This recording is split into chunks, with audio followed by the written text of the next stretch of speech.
the full story explained with a brick wall. Oh, you want the brick wall story? Leave it in there. Yeah. I'm not entirely certain what that means either. Like I'm excited for that. I've heard it before. You're right. You've heard it before. So Roland already knows all your stuff. You don't even need to speak to Roland. You're speaking to our audience who's not Roland. Roland's just going to be like, oh, I've heard this. Welcome to the What's Your Baseline podcast, where we demystify enterprise architecture and business process management. We're here to bring best practices and lessons learned from our years to your ears, as well as interviewing friends we met along the way on our professional journeys. My name is Roland Voigt, and I'm joined today by my co-host, J.M. Erlandson. Hey, JM, how are you doing today? I am doing great, Roland. I'm really excited to be recording this episode, and it's exciting because I'm getting a chance to test out the field gear. I'm not going to talk too much about why I'm testing that out, but long story short is that we can record What's Your Baseline from wherever we are to whomever you are, and I love it. How are you doing, my friend? That is true, JM. Well, I'm doing fine, but you live in the future. So obviously you tell me how the future is, and I will adapt accordingly. So yeah, I got to tell you that the future is full of data. That's the thing. And my goodness, we have decided to invite on somebody who has put data at her heart. And I'm really excited for today's guest. Everyone, please say hello. Give a warm What's Your Baseline welcome to Wiebke. Wiebke, welcome to What's Your Baseline. Hey, thanks for the introduction. That's a good one. We briefly went over to how to pronounce your name, but I realized I didn't talk about your last name. So you know what? I'm going to pass it over to you to introduce yourself to our audience. Tell us a little bit about yourself. Who are you? And kind of your professional bona fides. Why do you think we're having you on the What's Your Baseline podcast to chat today about data? One more good question. Okay, a lot of questions. Maybe let's start with my name first. Wiebke, it's a very northern German name, so no worries if you don't pronounce it. But you did it pretty well. Wiebke is a hard name to spell. But thanks. Yeah, very, very well done. And the last name is even harder. It's Apitzsch. I think it's easy to pronounce it as Apitzsch, but yeah, written very different. Again, very, very German thing, and I sometimes struggle to write it correctly because it has all the S and Z and whatever sounds. So my signature is like a big A and then a couple of letters. Oh yeah. So.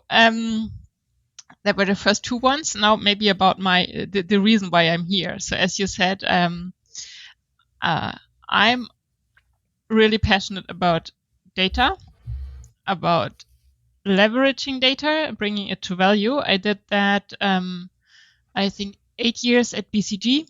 I did it in a large digital transformation for a manufacturing client.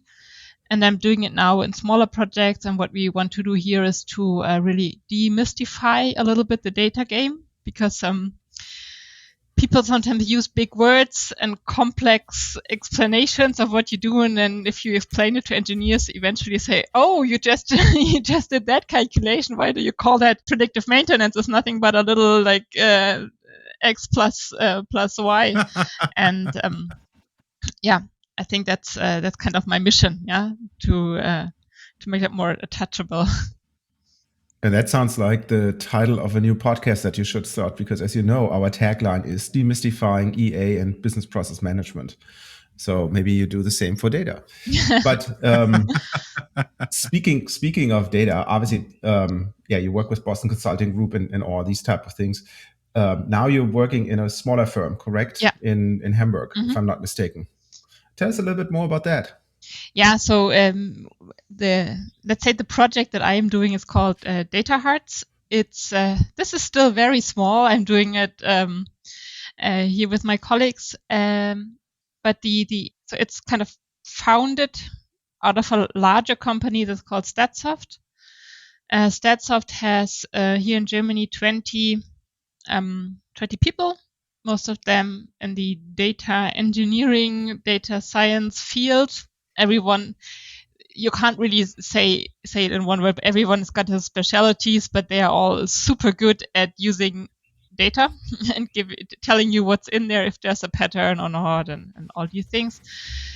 And we felt that they have so much experience and knowledge on how to do it. And still, if you bring these ideas to business, you often find out that there's the pre-work isn't done. Yeah, so it's I mean, it's not it's not news, but if you just have like a bunch of data that's unclean or messed up, there's no way a data scientist can get value out of it. So we said, hey, we would really like to move a little more in front, to the beginning of the process and help the company to prepare and to ensure that, say, the architecture is prepared, that the IT team is aligned, that we know where things come from. Maybe someone who knows the data is also involved already, so we can talk. Yeah, we know what's in there. And then you can really get a lot of value out of data with your data science team. But you have to do your homework, yeah? You always have to do your homework. I'm trying to tell my little son, he's 5 years old. Next year, he's got to do his homework. We learned that from an early age, but as soon as it comes to data, we feel we can do magic without doing the basics. And that's just not true. And that's what you want to do with Datahearts, help people to get going. And I'm pretty sure we're going to talk about this at length within the next, 45, 60 minutes on this. But before we get to this, obviously, we would love to our audience to get to know you a little bit better. And I know you have a very interesting background, and a very interesting hobby. So maybe you can talk a little bit about what your hobbies are, your interests, your bucket list items, and your old camper van. #just saying. The camping. Yeah. So, I mean, if we were to talk about everything I do, we can, add another 2 hours. I hope I'm not talking about the things you want to hear. So, I live on a farm outside of Hamburg with in a shared house. We are 6 adults in total, and I moved in 2 years back, and after when I moved, I did maybe the same thing that I do in data engineering. The first thing we did was putting all the garbage out. It were 52 cubic meters of garbage that we had to remove. And then we started to clean it up. And now we, it's kind of that's one of the camping van stories I can tell, because we now rent out parts of our garden to camper vans who visit us in the summer.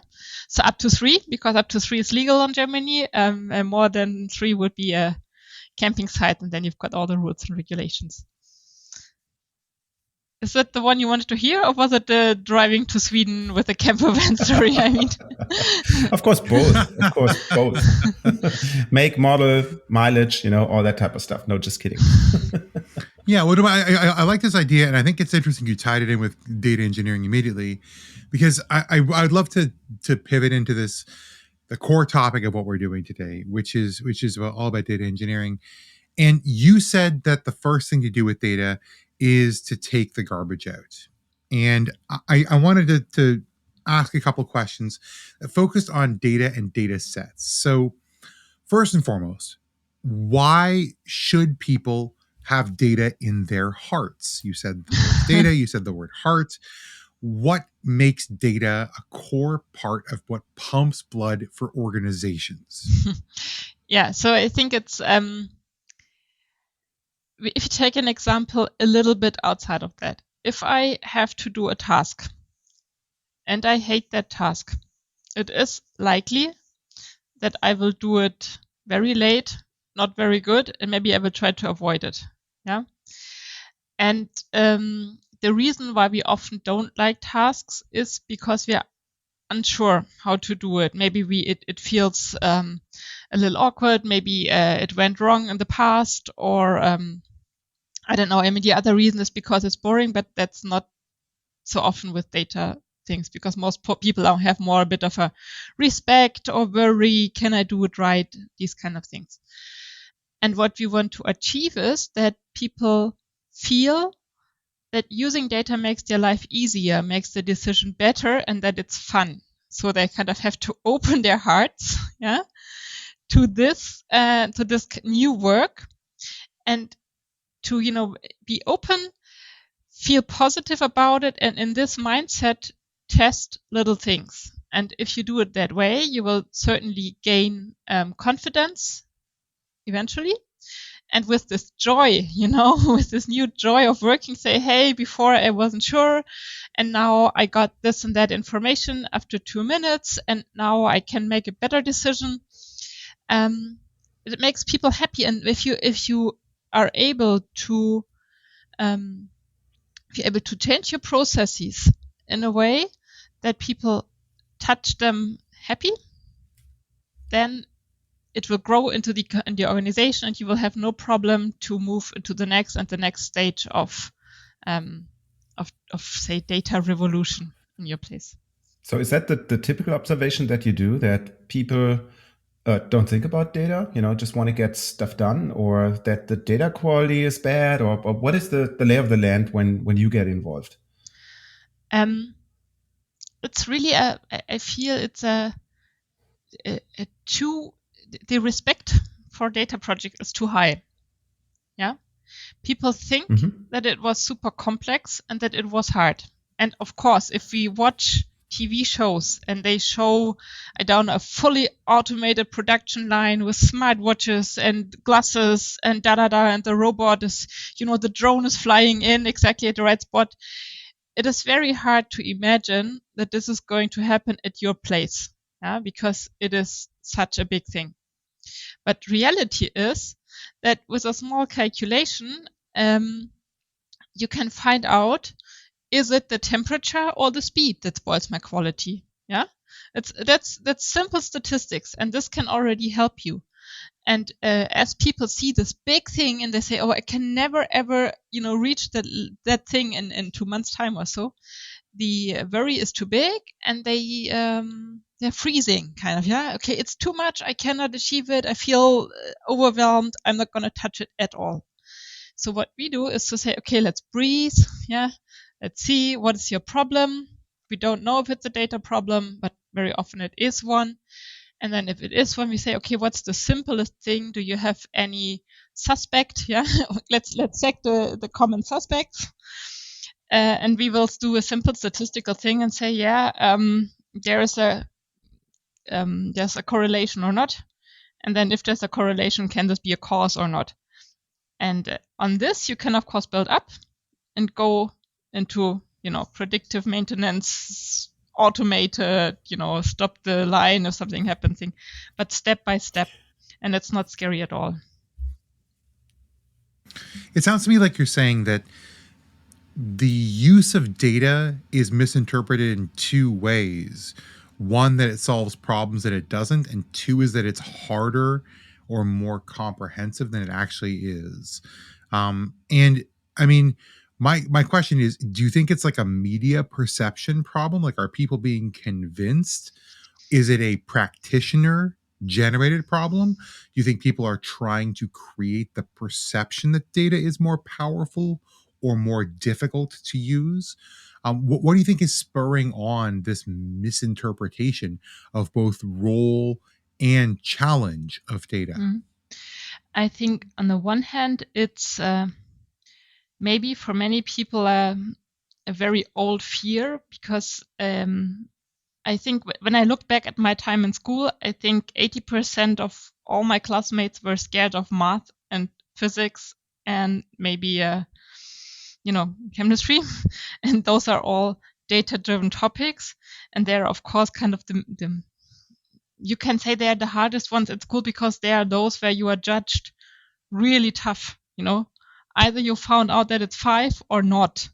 People don't like to be judged. Yeah, and that's why there's so many people that I know who are super smart and can do really, really crazy things, and then they say, oh, no, I cannot calculate this. It's statistics. I don't do that, as if it was, as if you were judged in school again, like bam, bam, bam. And I think that's one thing that you really have to, we have to respect people's emotions. And we cannot say, this is kindergarten and you have to stop it. No, that's the other part, yeah. Data projects are often mistaken as tech projects, but they are change projects. They're people topics because I can send a bunch of super cool analysts to a company and they will calculate everything and they might even be right. But if I go to a plant manager and tell them, hi, I just calculated what you do here in your plant and I tell you machine 3 needs to be like a bit faster. Yeah. I mean, if I'm lucky, he will offer me a coffee, you know. If I'm not lucky, he might, you know, he might send me out and he would be right to do so because, you know, we're calculating things with no basis. But I know that you have a, I would say, 3-step process or 3 areas that you look at to take out, what about the fear, if you will, you know, an approach that you come and prepare the data. So can you talk a little bit about those 3 steps and help the audience understand how you create that solid basis for discussion with that plant manager? So if I start a new project, yeah, the first or the most important thing is to create an aligned understanding of the purpose. Why are we here? Yeah. Is that issue the people report real? Yeah. Is it important? Do you agree? So the first thing we have to do is to make sure the purpose is clear, and not only with the plant manager. That would be that would be a mistake because that's one person. No, we have to do what's typically known as stakeholder analysis. I've got to check who is somehow going to suffer from my project, yeah, and everyone needs to understand the purpose.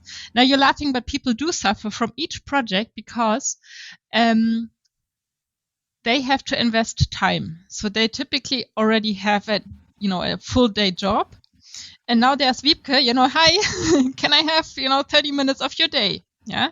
That means that they have to take 30 minutes out of their day and either they work longer hours or they do everything else faster, or maybe, there will be a problem in the future. So I have to be conscious of the fact that they will invest time into my project. So that's why I need this understanding of the whole team that says, okay, I get it. We will invest time and energy and love and emotion and frustration and everything into this project. But we understand that if we do it, we will get a more stable production, and then we will get less stress, less last minute maintenance, and so on. And that makes sense. And okay, we will join you. You will never get everyone. Yeah, that's also clear. But at least, and there will always be people angry, but if they at least see the honest respect, the honest interest, and they understand the purpose, and the plant manager maybe tells the 2 other ones, okay, you will join as well, yeah, then you have, at least you have the opportunity to get it right. Yeah. So the door is open. Yeah. Let's say the door is open. So now the next thing. I like that. Thank you. Yeah, so the next thing you do is then to see how exactly can this work. And you've got on the one side the business impact. You will always have to consider that your CFO will want feedback after a while.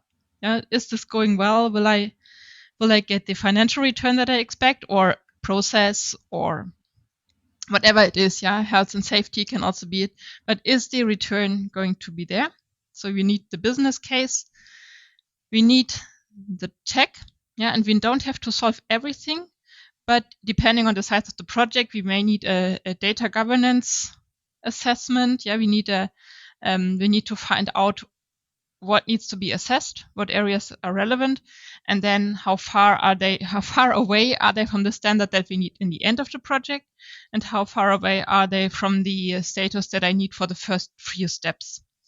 And then this is kind of the data strategy piece that we need. We need the business strategy, the data strategy, and a project plan.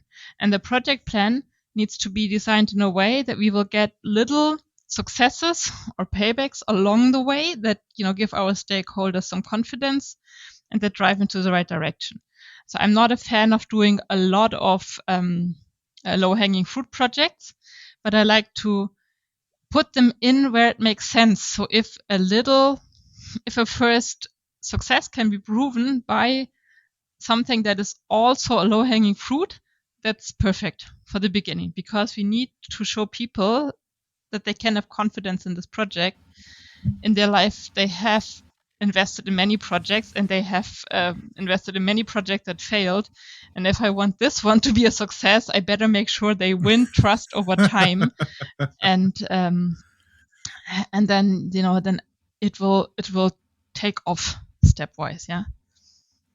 Yeah, I think it's like, this is what I'm hearing from you, is that you need to understand who will suffer. You need to understand who will benefit and how. You need to understand what technology is required, so what technical capabilities are required, and you need to understand what the story is going to be. Mm-hmm. So the journey that folks are going to go down the data set. I think that's a fantastic 4 steps of sort of the pre-planning. But that's about projects. I mean, it feels like that is really talking about data focused projects. I want to dig into just the data itself. I mean, Mm-hmm. I think data can create a solid basis for the discussion, particularly in improvement projects. But I find that data often struggles in a few different areas, including things like quality. Mm-hmm. So tell me, what are you going to look for? What are the things that you can rely on, that you can put your sort of stick in the mud, as we say, that this data is ready to actually provide value? And what corrective actions do you generally see people taking in order to ensure that data is accessible, is valuable to the process you're trying to build? Mm-hmm.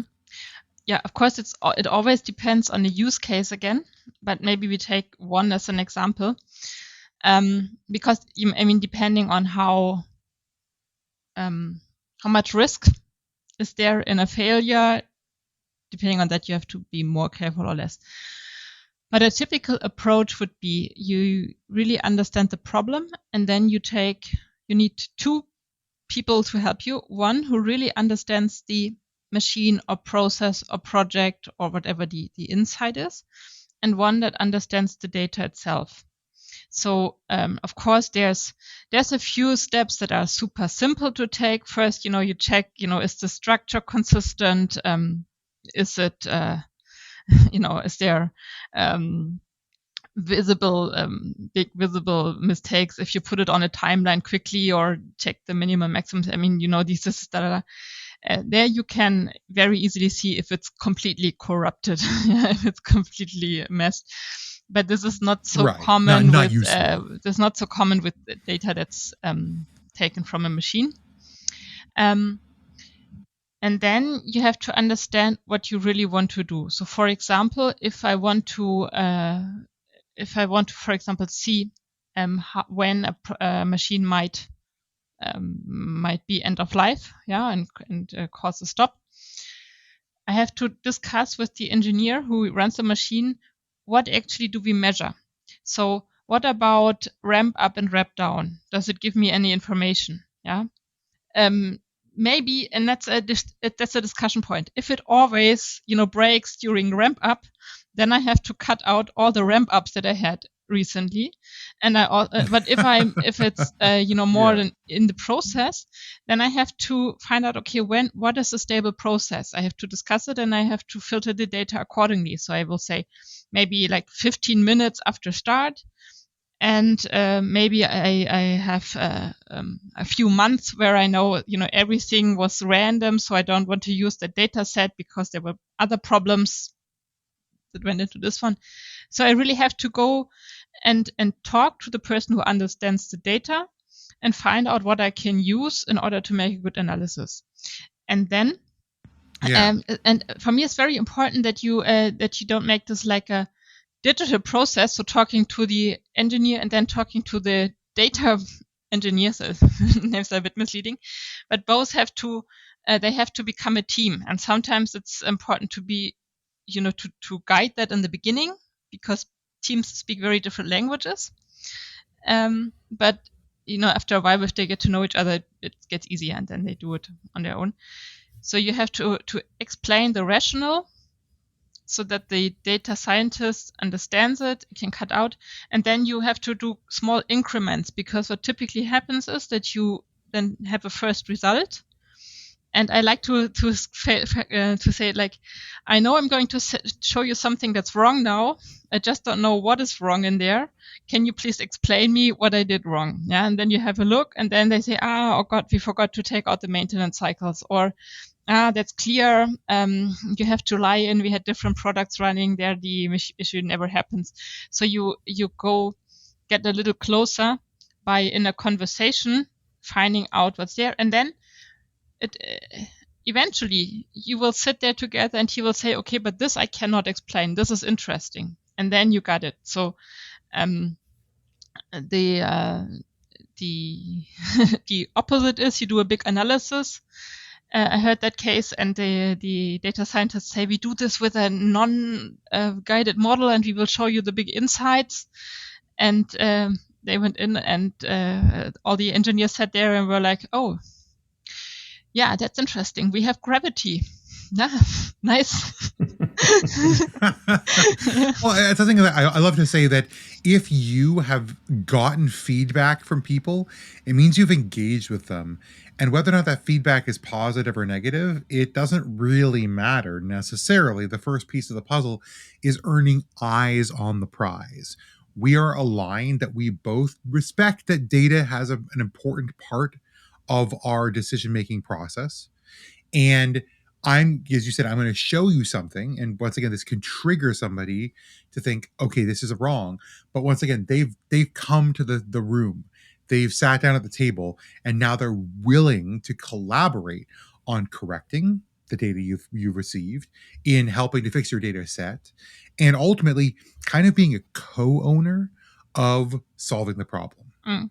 That's incredibly powerful. And data seems to be like that sort of carrot you offer out. Hey, come to the table because I've brought some analysis of what you own that you can now manipulate, control, manage the message so that it provides some insights to you from an improvement perspective, but also so that you can help show the value of the work you're doing.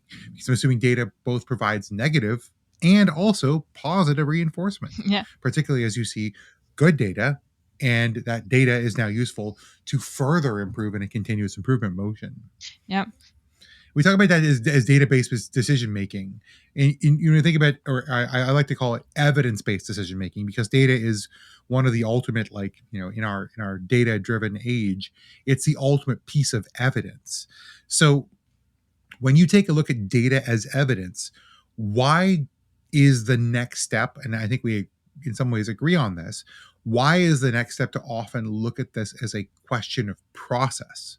Because where do data and process become part of that same story? There's many ways how you can use data to improve the process, if that's kind of the use case. I mean, one way is that by avoiding unexpected events, you can, of course, follow your standard process more often. So that's kind of the predictive maintenance case.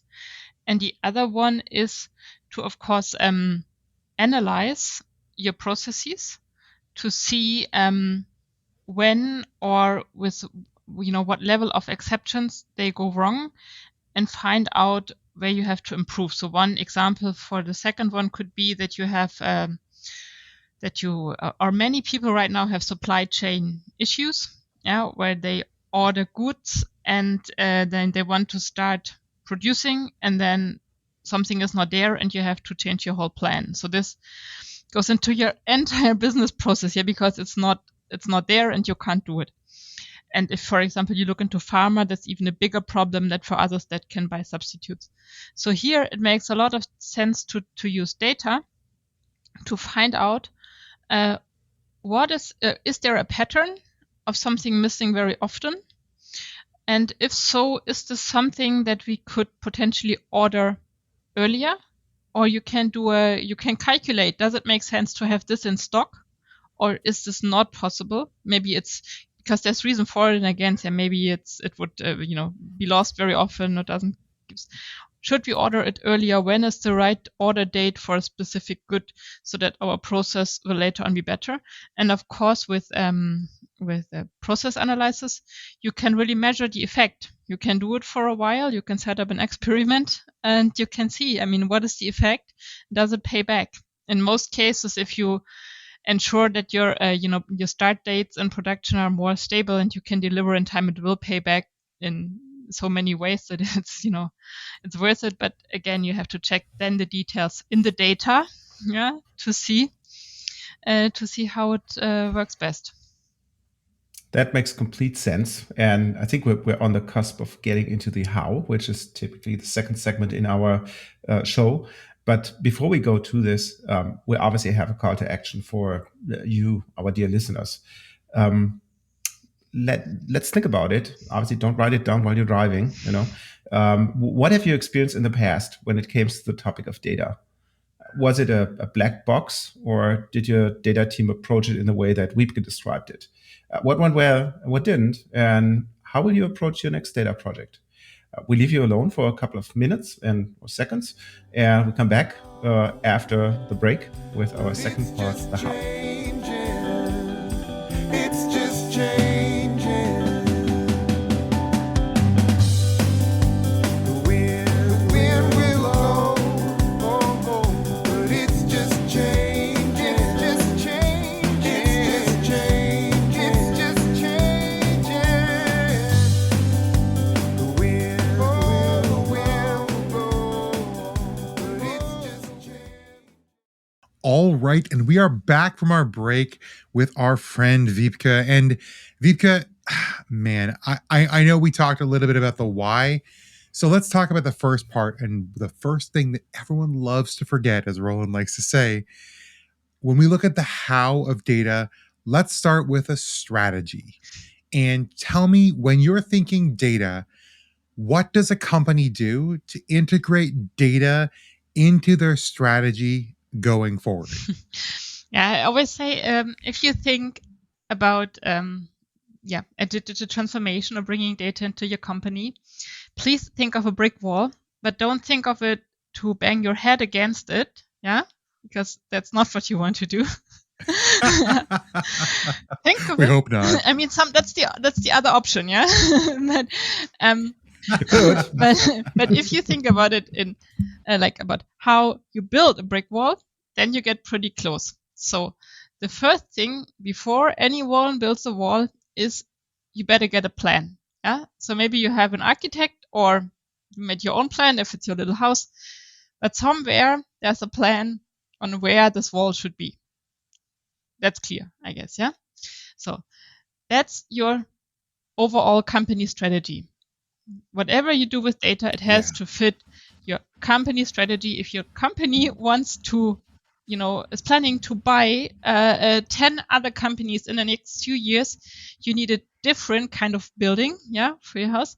Then if you are, say, a small or at least a stable company that's going to do whatever it does, and because it's simpler, the simpler you can have your plan, the better. But if you know that there's a lot of complexity coming up, you also have to prepare it. And this is your plan. And I like to say, if I'm going into this one, I'm not going to challenge the company strategy, but I need to understand it and follow. Because we are not company strategy. We say, okay, this is given, and from here we start, and then we move on. I noticed, and at no point in time did you say that the company strategy does not include data, but rather that the company strategy is aligning towards the data that will help them make decisions that are key to them. So in that way, you're tacitly saying that every company should have a strategy that incorporates some form of data-driven decision-making that's accessible to them. Is that correct? So I would say that typically the company strategy will often be something like, we want to grow by X% in revenue, say. Maybe they have a strategy if they want to expand to more countries. And this can be very generic.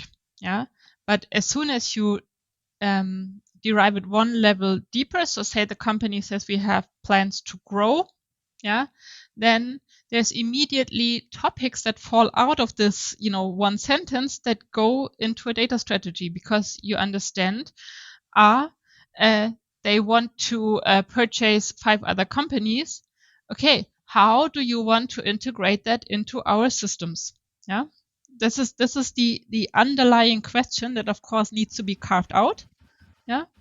We have to do it, and we can derive it from the company strategy. And if we are not sure, then we can still ask the CEO and say, hey, I've got a question. I got your strategy, but how does it translate? Yeah, but we have to translate it into our field, and maybe cross back, and then we can take it from there. So with this, we draw our map, and from this we can derive, that we need a wall here.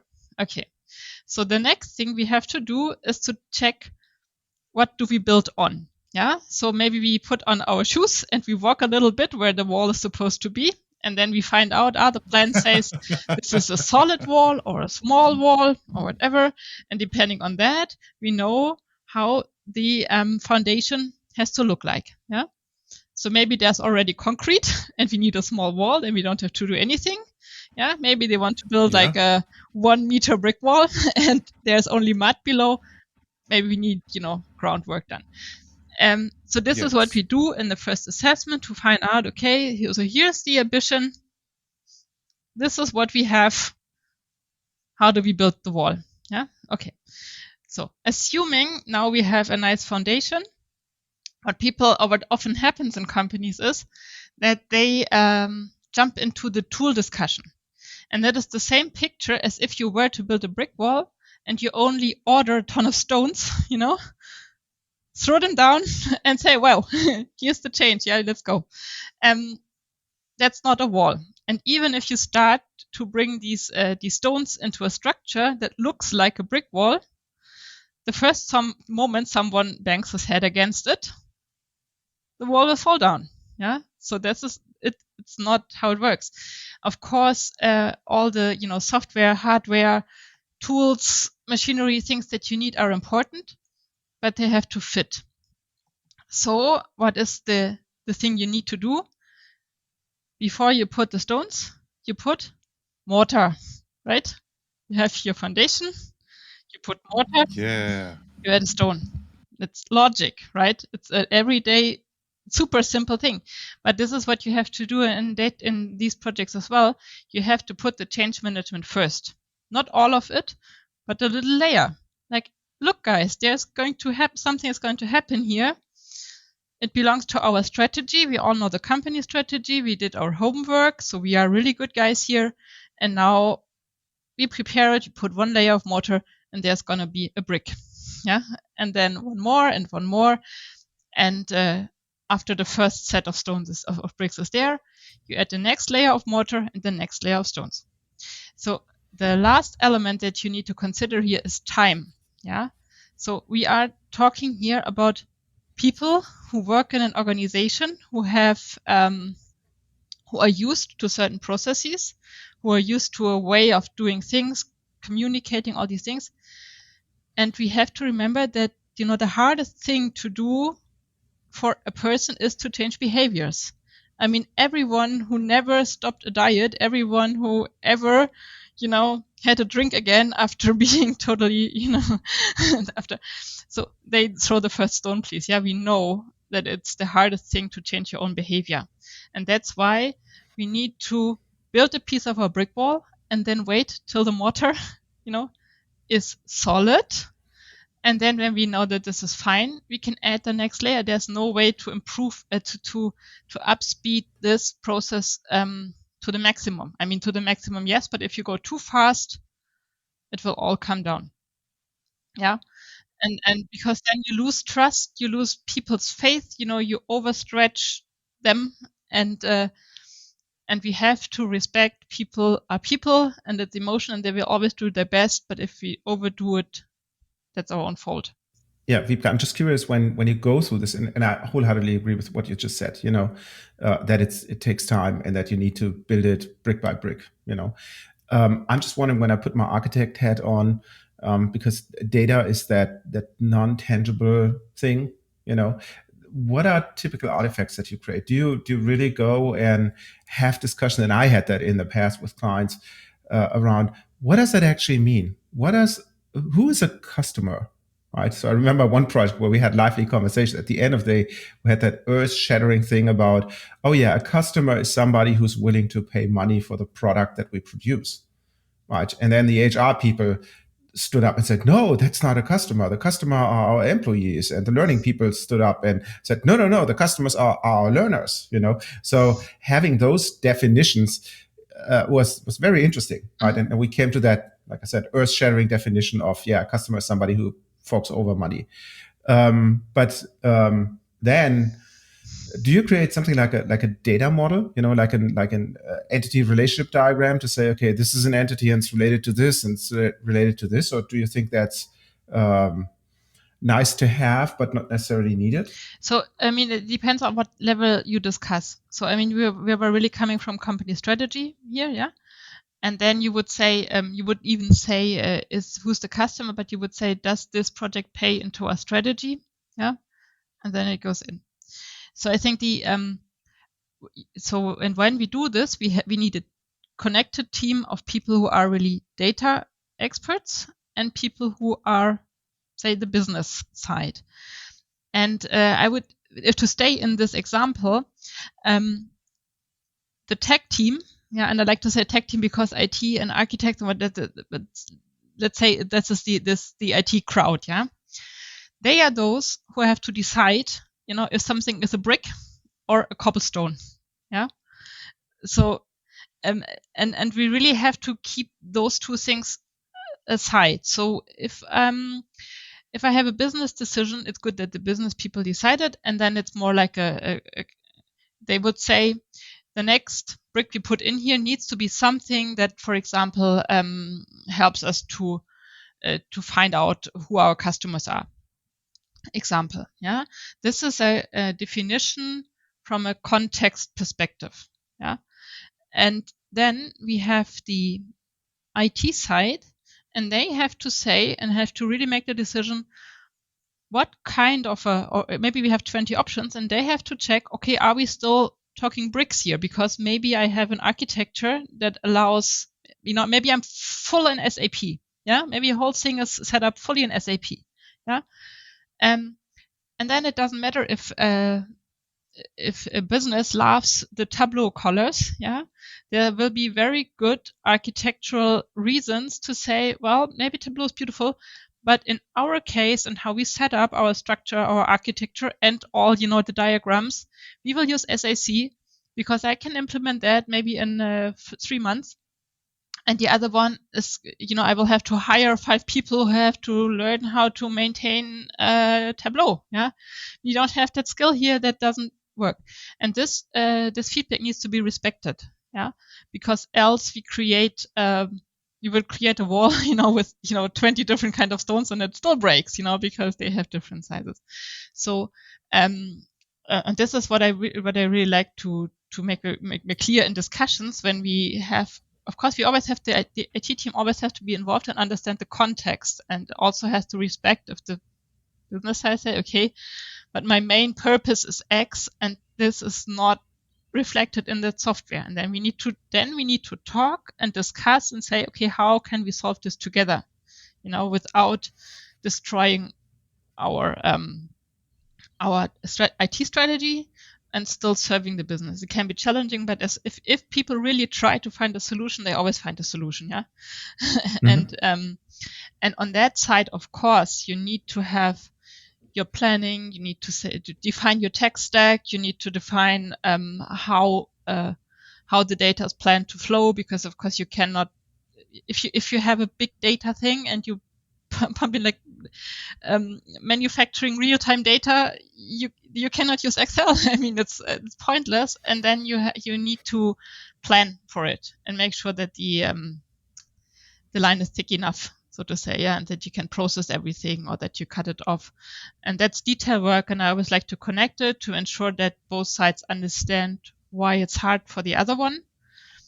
And by creating this understanding, you typically find ways to work together.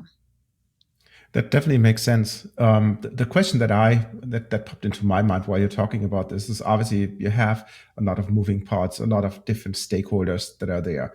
And as much as we wish that we're all reasonable adults sitting in a room and making sound decisions and all that stuff, that's not necessarily always the case. So you might experience a lot of objections and resistance that you get from your stakeholders. Mm-hmm. How do you deal with that situation?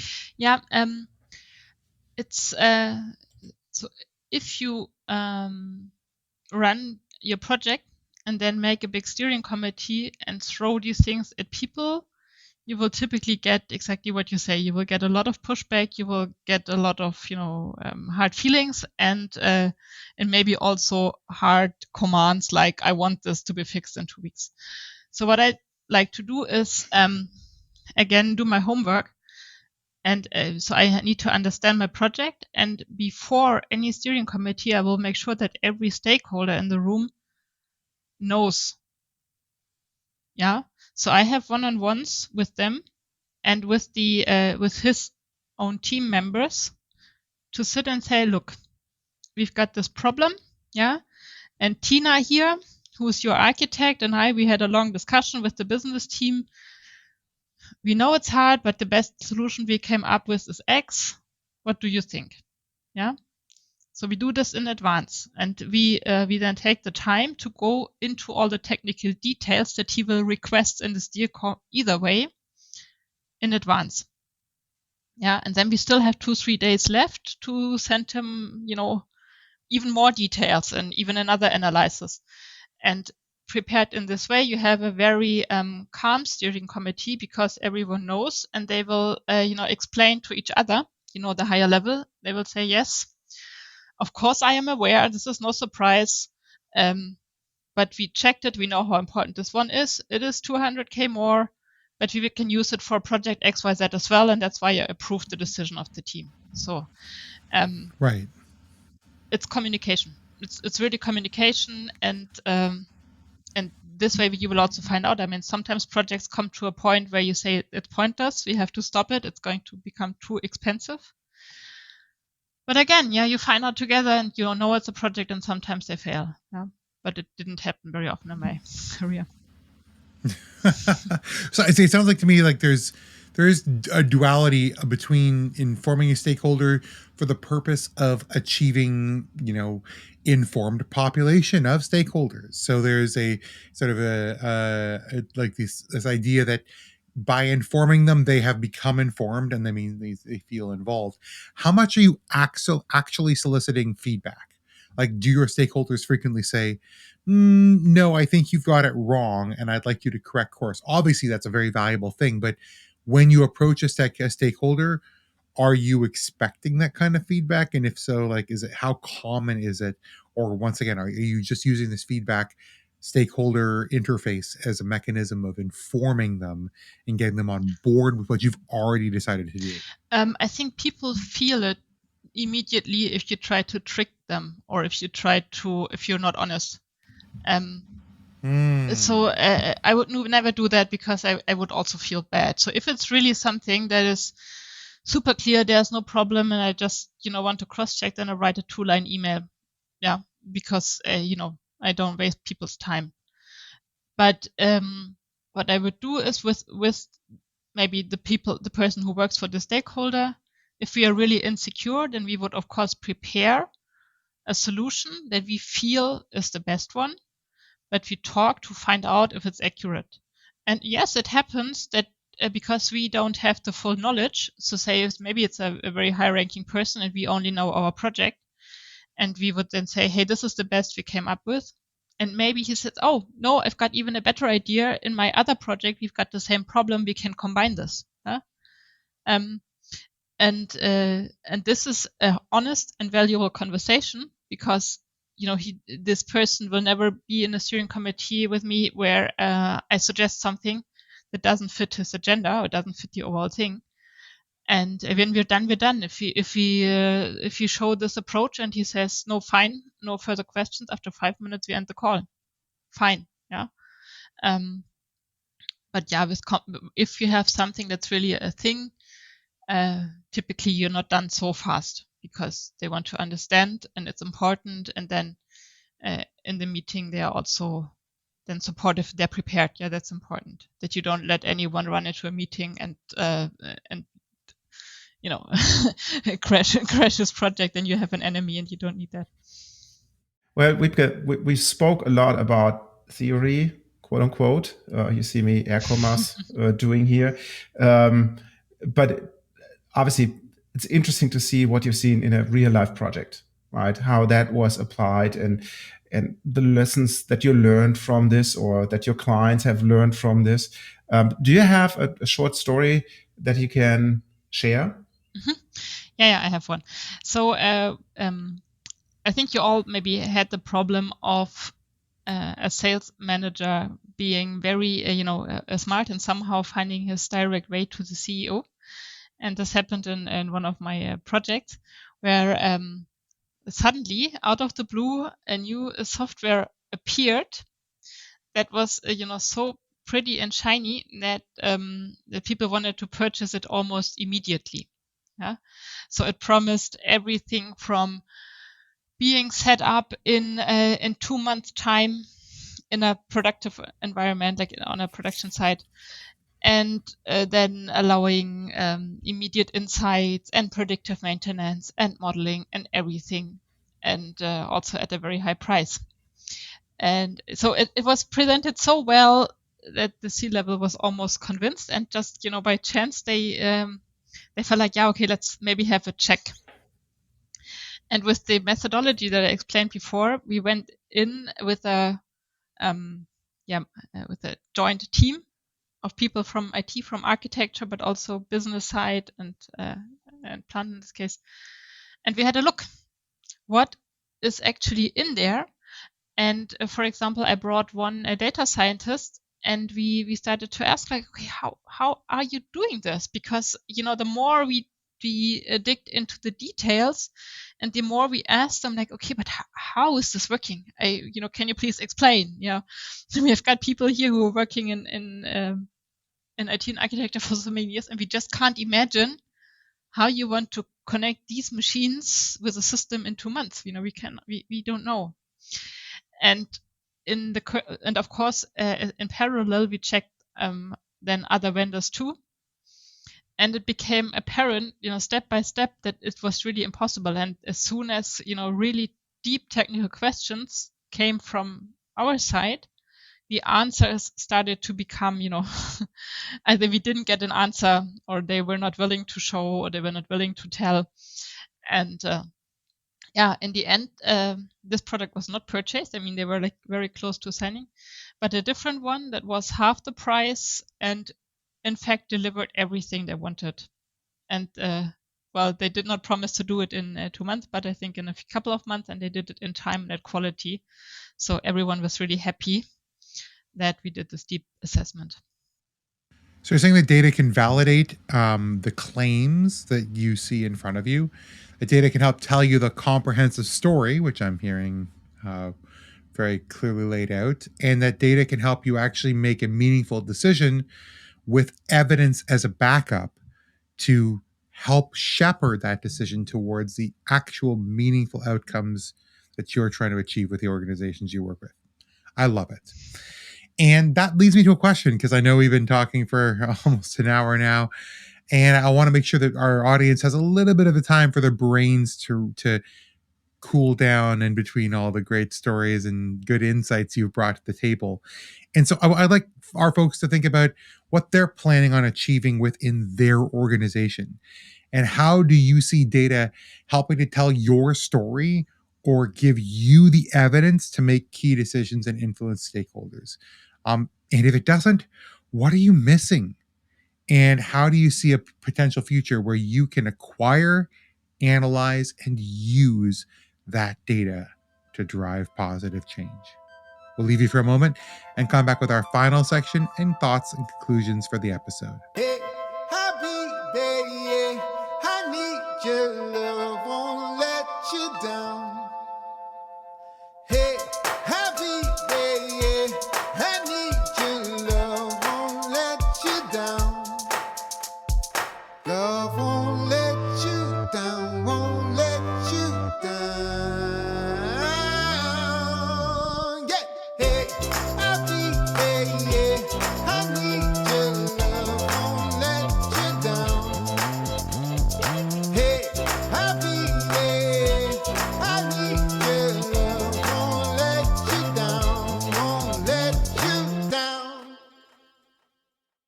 And welcome back. That was an awesome conversation with Wiebke about data projects. And just as a little summary, we spoke about why data, the gut feelings that people have and objections that they might have, and how you work in data projects and how do you treat the data, being cleansed and understand it and do the analysis and basically come to the decision-making process. And then we moved on actually to the how. And I really appreciated that you spoke about strategy, because as JM mentioned earlier, most companies like to forget this. So that's important.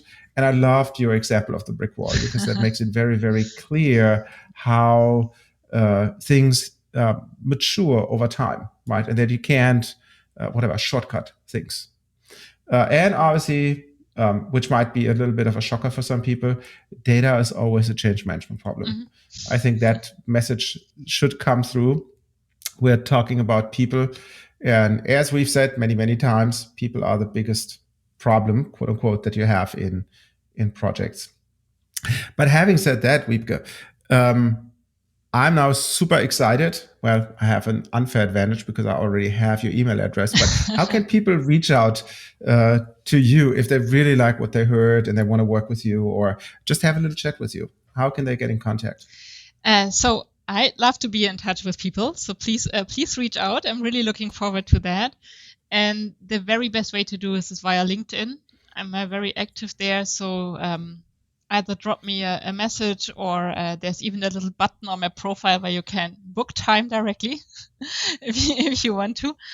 So yeah, I'm really looking forward to some really good conversations. Well, and this was one example of a great conversation. And I want to say a huge thank you to you, Wiebke, for coming along and introducing a lot of our audience members to this data-focused strategy, this data-focused transformation and change that really populates a lot of the information you'll need to justify a change, helps to shepherd and at least direct you towards the right kind of change, and helps to show that you in fact had the right evidence before deciding on how you'd like to move forward. And think about this as a great source of backup. And I want to pass it to my greatest source of backup, our audience, to say thank you for coming along and listening with us on this fantastic journey with Wiebke. Thank you to Wiebke for coming and being part of this wonderful conversation. And you can continue the conversation on LinkedIn. So please leave comments and likes and thread those things. We'd love to hear from all of our friends across the world. And of course, you can find all the information for this episode, including the show notes at what'syourbaseline.com/episode 64. But until next time, I've been J.M. Merlinson. I am Wiebke Apitzsch. My name is Roland Wold. And we will see you in the next one.